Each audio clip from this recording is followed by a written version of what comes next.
ভাই আমি লিয়েছি একটা লেস আর একটা ক্যাম্পা। আর এই ছোট ছেলে তো গ্লুকোজ গ্লুকোজ খায় ভাই। ছোট ছেলে দেখা, মুখটা দেখা, মুখটা দেখা। তো এখন আমার ওই আড্ডাটা এসেছি, কত দিন আগে এসেছিলাম এখানে। তো এখন আমরা একটু দাবিয়ে দিই, খেয়ে দাবিয়ে দিই, যে তারপর সব আবার কন্টিনিউ করছি।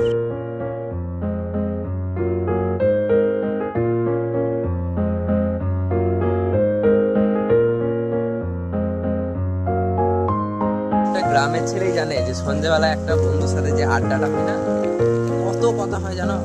একটা মানে এই যে আধ ঘন্টা কি আধ ঘন্টা নয়, 1 থেকে 1.5 ঘন্টা যে আমরা আড্ডাটা মারি না, এটা ভাই 5-7 বছর আগেকার কথা এখন থেকে যে রেডি হয়ে যায়।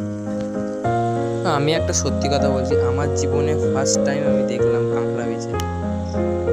তো ভাই কত ডেঞ্জার কাঁকড়া বিছে, এ যদি একবার আমাকে কামড়ায় তাকে বুঝিয়ে দেবে। তো আজকের মিনি ব্লগটা এতটাই, যদি ভালো লেগে থাকে তাহলে লাইক করবে। Thanks for watching.